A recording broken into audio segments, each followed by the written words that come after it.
ಸದಾ ನಿಮ್ಮೊಂದಿಗೆ ಕನಸು ಅರಳಿ ನಿಜಕ್ಕೂ ನನಸಾಗುವ ಘಳಿಗೆ ಇರುವೆವು ನಾವು ಸದಾ ನಿಮ್ಮೊಂದಿಗೆ. ಸದಾ ನಿಮ್ಮೊಂದಿಗೆ ಒಂಥರ ನೆನ್ಸ್ಕೊಂಡ್ರೆ ಭಾರ ಆಗ್ತಾ ಇದೆ. ಯಾಕೆ ಭಾರ ಗೊತ್ತಾ? ಎಲ್ಲರಿಗಾಗುತ್ತೆ. ಇಷ್ಟು ವರ್ಷ ಸ್ಕೂಲಲ್ಲಿ ಓದ್ಬಿಟ್ಟು ಫೈನಲ್ ಎಕ್ಸಾಮ್ ಮುಗಿದ್ಮೇಲೆ ಸ್ಕೂಲಿಂದ ಹೊರಟೋದ್ರೆ ಮಕ್ಕಳೆಲ್ಲ ಅಳ್ತೀವಿ ಅಲ್ವಾ? ಮಕ್ಕಳಾಗಿದ್ದ ನಾವು ಅಳ್ತಿದ್ದೀವಿ, ನೀವು ಅಳ್ತೀರಾ. ಅದೇ ಥರ ಕಾಲೇಜ್, ಅಯ್ಯೋ ಹೋಗ್ಬಿಡ್ತಾ ಇದ್ವಲ್ಲ, ಮತ್ತೆ ಈ ಫ್ರೆಂಡ್ಸನ್ನ ಯಾವಾಗ ಮೀಟ್ ಮಾಡ್ತೀವಿ, ಯಾವಾಗ ಸಿಗ್ತಾರೆ ಅನ್ನೋ ಒಂದು ಭಾರ ಇರುತ್ತೆ, ಒಂದು ನೋವಿರುತ್ತೆ. ಸವಿ ನೆನಪುಗಳು ಮಾತ್ರ ಮನಸ್ಸಲ್ಲಿರುತ್ತೆ. ಈ ವೇದಿಕೆ ಮೇಲೆ ಇಷ್ಟೊಂದು ಕುಟುಂಬಗಳನ್ನ ರೂಪಿಸಿದ್ದೀವಿ, ನಾವು ರೂಪಿಸಿಲ್ಲ.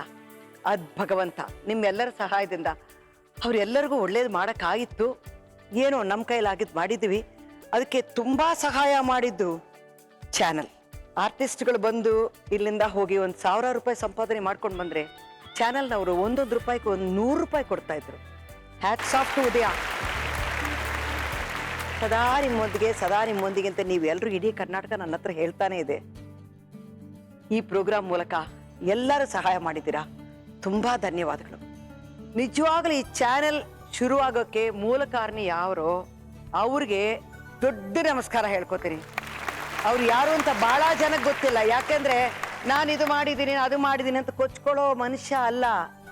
ಏನು ಮಾಡಿದ್ರು ಕ್ವೈಟ್ ಆಗಿರ್ತಾರೆ. ಇಷ್ಟೆಲ್ಲ ಹೇಳ್ತೀನಲ್ಲ, ಈ ಚಾನೆಲ್ ಇಲ್ಲಿ ಕರ್ನಾಟಕಕ್ಕೆ ಒಂದು ಉದಯ ಚಾನೆಲ್ ಅಂತ ಉದಯ ಆಗಿರೋ ಕಾರಣ ಯಾರು ಅಂದ್ರೆ ನಮ್ಮ ಹೀರೋ ಪ್ರಣಯ ರಾಜ ಶ್ರೀನಾಥ್ ಅವರು. ಶ್ರೀನಾಥ್ ಅವರೇ ದಯವಿಟ್ಟು ಬನ್ನಿ.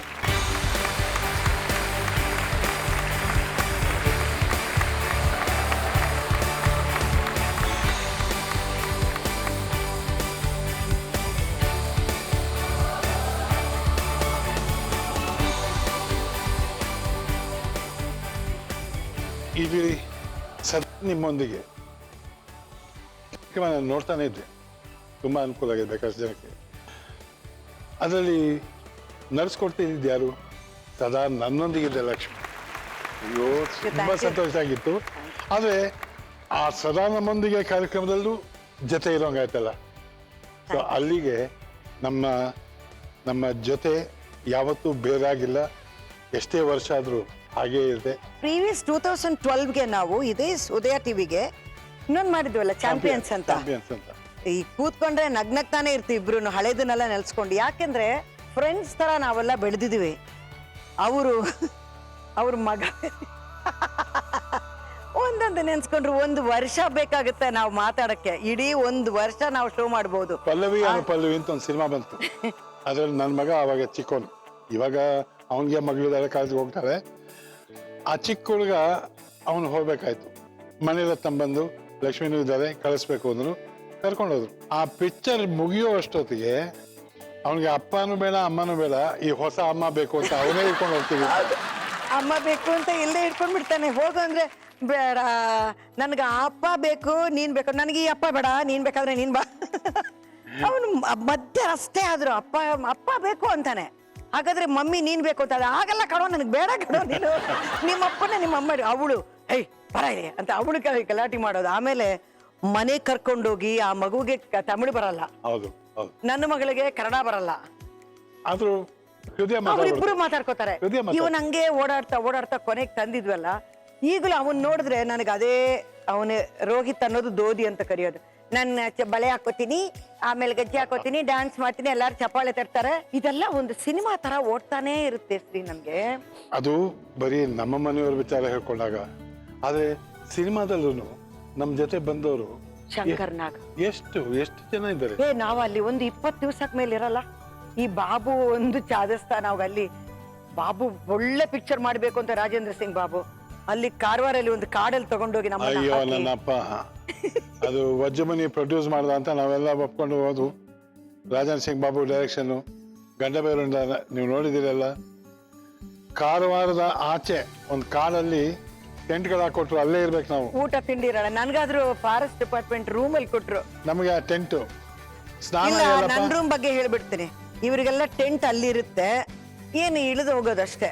ನನಗೆ 2 ರೂಮಲ್ಲಿ 1 ರೂಮ್ ಕೊಟ್ರು. ಆ 1 ರೂಮಲ್ಲಿ ಕರೆಂಟ್ ಇಲ್ಲ, ಏನಿಲ್ಲ. ನೈಟ್ ಹಿಂಗ್ ಹೊತ್ಕೊಂಡು ಮಲಗಿದ್ದಾಗ ಟಕ್ಕತ್ತೆ ಬೀಳುತ್ತೆ. ಏನೊಂದು ಟಾರ್ಚ್ ಆಗಿ ನೋಡಿದ್ರೆ ಚೇಳು ಮೇಲಿಂದ ಬಿದ್ದಿರುತ್ತೆ, ಹಂಗೇ ಮಲಗಿರ್ಬೇಕು, ಏನು ಮಾಡಂಗಿಲ್ಲ. ಹಿಂಗ್ ಕದಲ್ದ್ರೆ ಎಲ್ಲೇ ಆಗುತ್ತೆ ಅಂತ ಎಲ್ಲ ತಳ್ಳಿಬಿಡೋದು. ಏನೋ ಹುಳಗಳು ಬೀಳ್ತಾ ಇರುತ್ತೆ. ಬೆಳಗಿನ ಜಾವ ತನಕ ಎದ್ದು ದೇವರ ಶೂಟಿಂಗ್ ಹೋದ್ರೆ ಸಾಕು ಅಂತ ಅನ್ಸ್ಬಿಡುತ್ತೆ. 20 ದಿವಸ ಅಲ್ಲಿದ್ದು 2 ದಿವಸ ತರ ಕಳೆದೋಯ್ತು. ಶೂಟಿಂಗ್ ಆಗ್ತಾ ಇತ್ತು, ಅಂಬರೀಷ್ ಪುರಿ. ಸಂತೋಷವಾಗಿರ್ತಾ ಇತ್ತು. ಎಷ್ಟು ಜನ ಅದ್ರಲ್ಲಿ? ಅಂದ್ರೆ ನಮ್ಗೆಲ್ಲ ಏನಿತ್ತು ಅಂದ್ರೆ ಶಿಸ್ತಿತ್ತು, ಡಿಸಿಪ್ಲಿನ್ ಇತ್ತು ನಮ್ಮಲ್ಲ. ಇವರು ಡೈರೆಕ್ಟ್ರು ಏನೋ ಗಲಾಟೆ ಮಾಡ್ಕೋತೀವಿ, ಮಾತಾಡ್ತೀವಿ, ಏನ್ ಊಟ ಕೊಡ್ತಾರೋ ತಿಂತೀವಿ. ಯಾಕೆಂದ್ರೆ ಪ್ರೊಡ್ಯೂಸರ್ ಅನ್ನದಾತ. ಆ ಕಾಲದಲ್ಲಿ ಊಟ ಕೊಡೋದನಿ ಚೆನ್ನಾಗಿರ್ಬೇಕು ಅಂತ ನಮಗೆ ಎಷ್ಟು ಕೆಪಾಸಿಟಿ ಇರುತ್ತೋ ಅದನ್ನ ಮೀರಿ ಆಕ್ಟಿಂಗ್ ಮಾಡಕ್ ಹೋಗ್ತಾ ಇದ್ವು. ಆ ಸಂತೋಷ ಏನೇ ಹೇಳಿಮ್ಮ, ನಮ್ಮ ಕಾಲದಲ್ಲಿ ನಾನು ನೋಡಿದೆ ಅಷ್ಟೇ.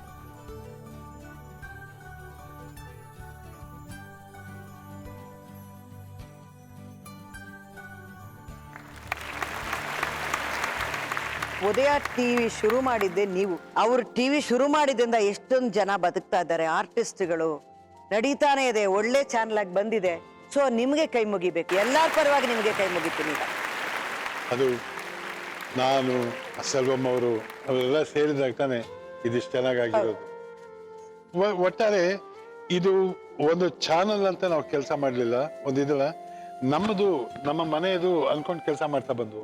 ಹಾಗಾಗಿ ಅದು ಮುಂದುವರಿತಾ ಇದೆ, ಮುಂದುವರೆದಿದೆ, ಇನ್ನೂ ಮುಂದುವರಿಯುತ್ತೆ. ಅಷ್ಟೇ ಸಂತೋಷ ನನಗೆ.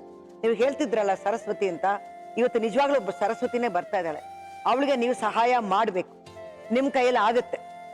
ನಿಮ್ಮನ್ನ ಸ್ವಲ್ಪ ಬಿಸಿಲಿಗೆ ತಳ್ತೀವಿ, ಕೆಲಸ ಮಾಡಿ ಅಂತೀವಿ. ಕಳ್ಸಿ you have to do Shri. ನಾ ಎಂತ ಕೆಲಸ ಬೇಕಾದ್ರೆ ready. Please, thank you so much. Saraswati ಬನ್ನಿ ಅಮ್ಮ. ಆಸೆಯು ನಿಮ್ಮದಲ್ಲ, ಬದುಕಿನ ಬಯಕೆಯಲ್ಲ, ಮಂಜೂರು ಇಲ್ಲೇ ಎದುರಲೇ. ಇವರು ಸರಸ್ವತಿ, ಅವ್ರ ತಾಯಿ ಸಾಕಮ್ಮ. ತಂದೆ ಹೆಸರೇನ್ ತಾಯಿ? ಸ್ವಾಮಿ. ಸ್ವಾಮಿ ಅಂತ. ಮಾತಾಡೋ ಸ್ಥಿತಿಯಲ್ಲಿ ಇದೆಯಾ? ಸ್ವಲ್ಪ ಆರಾಮಾಗಿರಿ. ವಿಟಿ ನೋಡೋಣ, ವಿಟಿಯಲ್ಲಿದೆ. VT please.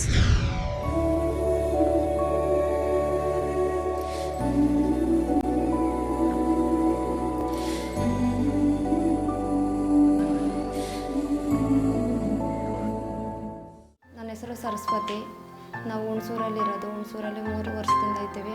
ಇದು ಬಾಡಿಗೆ ಮನೆಯಲ್ಲಿರೋದು. ನನ್ನ ಜೊತೆ ನಮ್ಮ ಅಪ್ಪ, ಅಮ್ಮ, ನನ್ನ ತಮ್ಮ, ನನ್ನ ಮಗ, ನಾನು ಇರೋದು.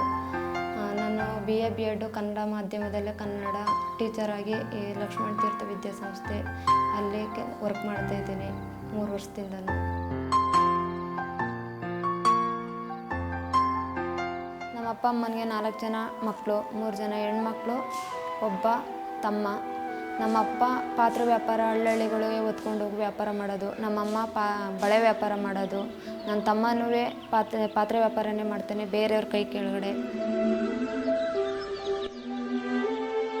3 ಕಿಲೋಮೀಟ್ರ್ 4 ಕಿಲೋಮೀಟ್ರು ಹೊತ್ಕೊಂಡು ಹೋಗಿ ವ್ಯಾಪಾರ ಮಾಡಿದ್ರು ಅವ್ರಿಗೆ ಸರಿಯಾಗಿ ದಿನಕ್ಕೆ ಒಂದಿನ 300-400 ರೂಪಾಯಿ ಸಿಗುತ್ತೆ. ಇಲ್ಲಾಂದರೆ ಇಲ್ಲ, ಅದೂ ಇಲ್ಲ.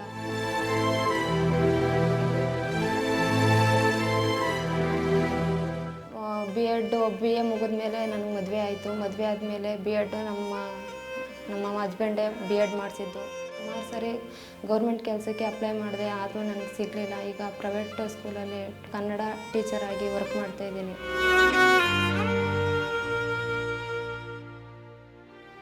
ನಾನು 5 ತಿಂಗಳು ಬಾಣ್ತಿದ್ದಾಗ ನನ್ನ ತಂದೆ ತಾಯಿ ಮನೇಲಿದ್ದೆ. ಅವರು ನನ್ನ ನೋಡಬೇಕು ಅಂತ ಅವ್ರು ಬರ್ತಾ ಇರಬೇಕಾದ್ರೆ ಆಕ್ಸಿಡೆಂಟ್ ಆಗಿ ತೀರೋಗ್ಬಿಟ್ರು.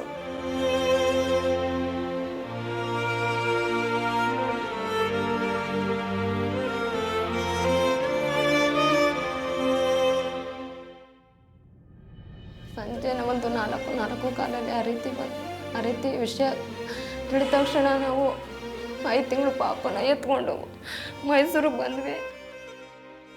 ಅಲ್ಲೇ ಸ್ಪಾಟಲ್ಲೇ ಎಕ್ಸ್ಪೈರ್ಡ್ ಆಗಿಬಿಟ್ಟಿದ್ದು.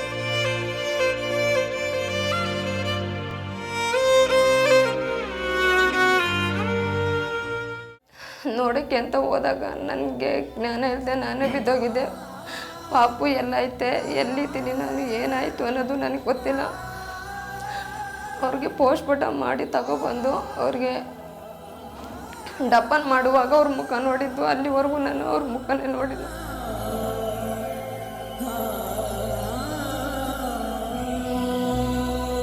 ನಾನು ಫೈನಲ್ ಸೆಮಿಸ್ಟ್ರ್ ಎಕ್ಸಾಮ್ ಬರಿಬೇಕಾದ್ರೆ ನಾನು ಓದಲೇಬೇಕು, ನಾನು ಯಾವ್ದಾರು ಒಂದು ಕೆಲಸಕ್ಕೆ ಹೋಗಬೇಕು, ನಾನು ಅಲ್ಲಿವರೆಗೂ ನಾನು ಮದುವೆ ಆಗಲ್ಲ ಅಂದದಕ್ಕೆ ನಾನು B.Ed ಮಾಡಿಸ್ಕೊಡ್ತೀನಿ, ನೀನು ಓದು ಮುಂದಕ್ಕೆ ಅಂತ ಹೇಳಿದ್ರು ಸರ್. ಆ ಭರವಸೆಯಿಂದ ನಾನು ಮದುವೆ ಆದೆ. ಅವ್ರು ಹಂಗೆ ನಡ್ಕೊಂಡ್ರು, ಅವರ B.Ed ಮಾಡಿಸಿದ್ರು. B.Ed ರಿಸಲ್ಟ್ ಬರೋಕ್ಕೂ ಮುಂಚೆನೇ ಸತ್ತೋದ್ರು ಅವ್ರು. ಸತ್ತಿ 1 ವಾರಕ್ಕೆ B.Ed ರಿಸಲ್ಟ್ ಬಂದಿದ್ದು. ಕನ್ನಡ ಟೀಚರ್ ಆಗಬೇಕು ಅಂತಲೇ ನಾನು ಅವಾಗಲಿಂದನೂ ಆಸೆ ಪಟ್ಟಿದ್ದೆ ಸರ್. ಕನ್ನಡ ಟೀಚರ್ ಆಗಬೇಕು, ಕನ್ನಡನೇ ಓದಬೇಕು ಅಂತಲೇ ಇಷ್ಟು ಆಸೆ ಪಟ್ಟೆ ಸರ್. ಆದರೆ ನಾನು ಕನ್ನಡ ಓದ್ಮೇಲೆ ಗೊತ್ತಾಯಿತು ಕನ್ನಡಕ್ಕೆ ಬೆಲೆ ಇಲ್ಲ. ಇಂಗ್ಲೀಷಲ್ಲಿ ಮಾತಾಡಿದ್ರೆ, ಇಂಗ್ಲೀಷಲ್ಲಿ ಓದಿದ್ರೆ, ಇಂಗ್ಲೀಷಲ್ಲಿ ಪಾಠ ಮಾಡಿದ್ರೆ ಯಾವ ಸ್ಕೂಲಲ್ಲಾದರೂ ಸೇರಿಸ್ಬೋದು, ಜಾಸ್ತಿ ಸಂಬಳ ಕೊಡ್ತಾರೆ, ಅದ್ರ ತಕ್ಕಂತೆ ಕನ್ನಡ ಮಾಡಿದ್ದು ವೇಸ್ಟ್ ಆಗೋಯ್ತು. ಕನ್ನಡ ಮಾಡಬಾರ್ದಾಗಿತ್ತು ಅಂತ ನಾನು ಮಾಡಾದ್ಮೇಲೆ ಗೊತ್ತಾಯಿತು ಸರ್.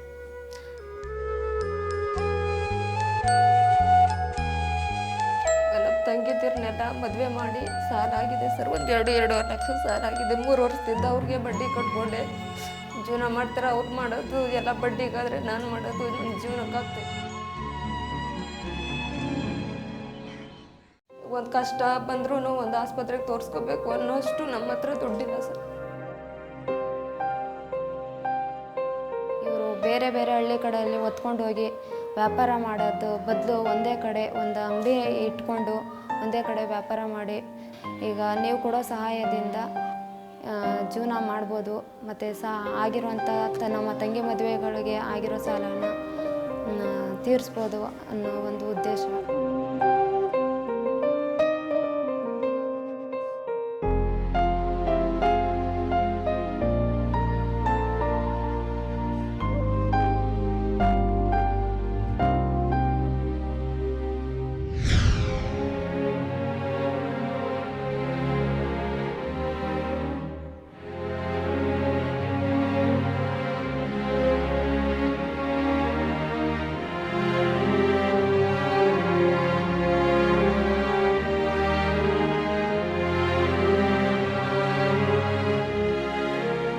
ತುಂಬಾ ನೋವು ಅನುಭವಿಸಿದ್ವಿ ನಾನು.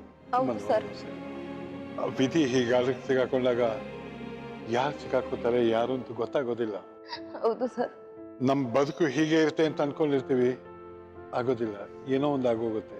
ಆದ್ರೆ ಅದು ಎಷ್ಟೇ ಇದಾದ್ರೂ ನೀ ಯಾವ್ದಕ್ಕೂ ಹೆದರದೆ, ಯಾವ್ದಕ್ಕೂ ಇದು ಮಾಡದೆ ಒಂದು ಆತ್ಮವಿಶ್ವಾಸದಿಂದ ನೀನ ಕನ್ನಡದಲ್ಲಿ B.Ed ಮಾಡಿದ್ಯಲ್ಲಮ್ಮ. ನಾನು ಶಾಲಾ ಶಿಕ್ಷಕಿ ಆಗ್ತೀನಿ ಅಂತೀಯಲ್ಲಮ್ಮ. ಮಕ್ಕಳಿಗೆ ಶಿಕ್ಷಕಿಯಾಗಿ ನನ್ನ ಕಷ್ಟ ಏನಾಗಿತ್ತು ಆದ್ರೂ ನಾ ಹ್ಯಾಕ್ ಬದುಕಿದೆ ಅಂತ ತೋರಿಸ್ಕೊಡ್ತೀನಿ ಅಂತಿದ್ಯಲ್ಲಮ್ಮ. ಇದು ಮಾರ್ಗದರ್ಶನ, ಇದು ಮಾರ್ಗದರ್ಶನ, ಇಡೀ ಸಮಾಜಕ್ಕೆ ಮಾರ್ಗದರ್ಶನಮ್ಮ. ಅಂತ ಒಂದು ಒಳ್ಳೆ ಕೆಲಸ ಮಾಡ್ತಾ ಇದ್ದೀಯ ನೀನು. ನಿಮಗೆ ಕೋಟಿ ನಮಸ್ಕಾರ ಮಾಡ್ತೀನಿ. ನಮಸ್ಕಾರ. ಒಳ್ಳೆ ಕೆಲಸ ತಾಯಿ. ಅದು ಕನ್ನಡ ತಾಯಿಗೆ ನಿನ್ನಂತ ಹೆಣ್ಣು ಮಕ್ಕಳೇ ಬೇಕಾಗಿರೋದು. ಒಳ್ಳೆ ಕೆಲಸಕ್ಕೆ 100 ವಿಘ್ನ ಬರ್ಬೋದಮ್ಮ, ಆದ್ರೆ ಕೊನೆಗೆ ಗೆಲ್ಲೋದು ಆ ಒಳ್ಳೆ ಕೆಲಸನೇ. ಇವತ್ತು ಕಷ್ಟಪಡ್ತೀವಿ, ನಾಳೆ ಕಷ್ಟಪಡ್ತೀವಿ, ಇನ್ನೊಂದು 10 ವರ್ಷ ಆದ್ಮೇಲೆ ಒಂಚೂರು ನೆಮ್ಮದಿನ ಇರುತ್ತೆ. ಆ ನೆಮ್ಮದಿ ನಿನಗೆ ಸಿಗ್ಬೇಕಮ್ಮ, ನಿನಗೆ ಸಿಗ್ಬೇಕು. ಅದಕ್ಕೆ ಏನೇನ್ ಮಾಡ್ಬೇಕು ಹೇಳಮ್ಮ, ಹೇಳಮ್ಮ, ನಾ ಮಾಡ್ತೀನಿ. ಇವಾಗ ನನಗೆ ಒಂದು ಅನ್ನಿಸ್ತಾ ಇದೆಮ್ಮ, ಹೇಳಿ ಹೇಗಾಗುತ್ತೋ ಏನಾಗುತ್ತೋ ನುಗ್ಗದಂತೂ ನುಗ್ತೀನಿ. ಬೆಂಗಳೂರಲ್ಲಿ ಇವತ್ತು ರಸ್ತೆಯಲ್ಲಿ ಹಾಕಿರೋ ಕಳೆಕಾಯಿನ ಮಾರಕ್ ಬರ್ತಾ ಇದ್ದಾರೆ. ನಾನ್ ಚಿಕ್ಕ ವಯಸ್ಸಿನವನು, ನಾನು ಮಗುವಾಗಿದ್ದ ನಾನು ನೋಡಿದ್ದೀನಿ. ನಿನ್ಗೋಸ್ಕರ ನಾನು ಹೋಗ್ತೀನಮ್ಮ, ನಾನು ಕೂತ್ಕೋತೀನಮ್ಮ. So sweet of you Shri. ನಮ್ಮ ವ್ಯಾಪಾರ ಮಾಡ್ತೀನಿ. ಅದೇನ್ ಬಂದ್ರು ಇಲ್ಲಿ ತಗೊಂಡ್ ಕೊಡ್ತೀನಿ. ಸದಾ ನಿಮ್ಮೊಂದಿಗೆ ಅಂತ ಅವ್ರು ಹೇಳ್ತಾನೆ ಇದ್ದಾರೆ. ಅದಕ್ಕೆ ಸೇರಿಸಿ ಕೊಡ್ತಾರೆ ಅಂತ ನನಗೆ ಗೊತ್ತಿದೆ. ಅದು ಈ ಕಾಲಕ್ಕೆ ಸ್ವಲ್ಪ ನಿಮ್ಗೆ ಅನುಕೂಲ ಆಗ್ಬೋದು. ಆದ್ರೆ ಮುಂದೆ ಏನೇನಾಗ್ಬೇಕು, ಈ ಕಾರ್ಯಕ್ರಮದಲ್ಲಿ ಬಂದಿದ್ದೀವಿ, ಮುಂದೆ ಏನೇನಾಗ್ಬೋದು, ಏನೇನಾಗ್ಬೇಕು ನಾವು ಹೇಳ್ಕೊಳ್ಳಮ್ಮ. ಏನೇನಾಗುತ್ತೋ ಎಲ್ಲ ಮಾಡ್ತೀನಿ. ನನ್ನ ಕಷ್ಟ ಸುಖ ಯಾರು ಕೇಳೋರಿಲ್ಲ ಸರ್. ಕೊನೆಗೆ ನೀವು ಈ ಚಾನೆಲ್ ಅವರಾದ್ರೂ ನನ್ನ ಕಷ್ಟನ ಕೇಳ್ಕೊಂಡು ಈಗ ಇಡೀ ಕರ್ನಾಟಕ ಕೇಳಿಸ್ತಾ ಇದೆ. ಇಡೀ ರಾಜ್ಯದಲ್ಲಿರೋರು ಎಲ್ಲಾರು ಕೊನೆಗೆ ಕೇಳಿಸ್ತಾ ಇದೆ. ಎಲ್ಲಾರು ಕೇಳಿಸ್ಕೋತಾರೆ. ಯಾರ್ ಕಿವಿಗ್ ತಟ್ಟಬೇಕೋ ತಟ್ಟುತ್ತೆ. ನಿಮ್ಗೆ ಒಳ್ಳೆ ಕೆಲಸ ಸಿಗುತ್ತೆ, ಪ್ರಾಬ್ಲಮ್ ತೀರುತ್ತೆ. ನಮ್ಮ ಮಕ್ಕಳು ಕನ್ನಡ ಕಲಿಬೇಕು, ನಮ್ಮ ದೇಶ ಉದ್ಧಾರ ಆಗಬೇಕು, ಚೆನ್ನಾಗಿರ್ಬೇಕಂದ್ರೆ ಇಂಥ ಹೆಣ್ಮಕ್ಳನ್ನ ನಾವು ಕಾಪಾಡ್ಕೋಬೇಕು. ನೋಡಮ್ಮ, ನೀನು ಅದರಲ್ಲಿ ಹೇಳಿದ್ಯಾ ದುಡ್ಡು ಕೊಟ್ಟರೆ ಒಂದು ಪಾತ್ರೆ ಅಂಗಡಿ ಇಟ್ಕೋತೀನಿ ಅಂತ. ಎಷ್ಟಾಗುತ್ತೋ ಸಾರ್ ತಗೊಂಡ್ ಬಂದು ಕೊಡ್ತಾರೆ. ನೋಡೋಣ. ಈಗಲೇ ನಾವು ಹೋಗಿ ಆಯ್ತು ನಾನು ಬರ್ತೇನೆ. Okay. ನಾವು ಹೋಗ್ಬಿಟ್ಟು ಬರ್ತೀನಿ. Sure. ನೀವು Thank you, sir. ನಾ ಬರೋರ್ಗು ನೀವು ಇರಿಮ್ಮ, ನಾನು ಬರ್ತೀನಿ, ಹೋಗಿ ಬರ್ತೀನಿ. ನನ್ನ ಪ್ರಯತ್ನ ನಾನು ಮಾಡ್ತೀನಿ. ಸದಾ ನಿಮ್ಮೊಂದಿಗೆ. ಜೀವನದಲ್ಲಿ ನಾನು ಯಾಕೆ ಮಾಡಬೇಕು ಅಂತ ಅನ್ಕೊಂಡ್ರೆ ಯಾವುದು ಆಗಲ್ಲ. ಎಸ್ಪೆಷಲಿ ಇಂಥ ಸಮಯದಲ್ಲಿ ನಾನು ಯಾಕೆ ಮಾಡಬಾರ್ದು, ನನ್ನ ಕೈಲಿ ಆಗುತ್ತೆ ಅಂತ ತೀರ್ಮಾನ ಮಾಡ್ಕೊಂಡಿರೋದ್ರಿಂದಲೇ ನಮ್ಮ ಒಳ್ಳೆ ಒಳ್ಳೆ ಆರ್ಟಿಸ್ಟ್ಗಳೆಲ್ಲ ಬಂದು ಕೂತ್ಕೊಂಡು ಅವ್ರಿಗೆ ಮಾತ್ರ ಕಷ್ಟ ಇಲ್ವಾ, ಫ್ಯಾಮಿಲಿ ಇಲ್ವಾ, ಬಿಸಿಲು ನೋಡಲ್ಲ, ಹೋಗ್ತಾರೆ ಕೆಲಸ ಮಾಡಿ ಸಂಪಾದನೆ ಮಾಡಿ ತಂದಿದ್ದಾರೆ. ಇವತ್ತು ಶ್ರೀನಾಥ್ ಅವರು ಈ ಚಾನೆಲ್ ಹುಟ್ಟೋಕೆ ಅವರೇ ಕಾರಣ ಅಂತ. ಅವರು ನನ್ನ ಆರೋಗ್ಯ ನನಗೇನಿಲ್ಲ, ನಾನು ಏನಾಗ್ಲಿ ಈ ಮಗಳಿಗೋಸ್ಕರ ನಾನು ಮಾಡ್ತೀನಿ ಅಂತ ಹೊರಗೋಗಿದ್ದಾರೆ. ದೇವ್ರು ಒಳ್ಳೇದ್ ಮಾಡ್ಬೇಕು ಶ್ರೀನಾಥ್ ಅವ್ರಿಗೆ. ಎಲ್ಲರೂ ಸಹಾಯ ಮಾಡಿ. ವಿರಾಮ ನಂತರ ಸ್ಟೇಟ್ಯೂನ್. ಆಟದೆ ಸೋತು ರೋಷದೆ ಕಚ್ಚಿದ, ಆಟದೆ ಸೋತು ರೋಷದೆ ಕಚ್ಚಿದ, ಗಾಯವ ಮರೆತಿಲ್ಲ, ಗಾಯವ ಮರೆತಿಲ್ಲ. ಸ್ನೇಹದ ಕಡಲಲ್ಲಿ ಒಂದು ಹಾಡು ಹೇಳೋಣ, ನಾವಿಬ್ರು ಡ್ಯಾನ್ಸ್ ಮಾಡೋಣ. ಅಯ್ಯೋ ದೇವ್ರೇ, ಬನ್ನಿ ಬನ್ನಿ, ಅದನ್ನ ನೋಡಿ ನೋಡಿ, ಆ ನಗು ಬರಬೇಕು.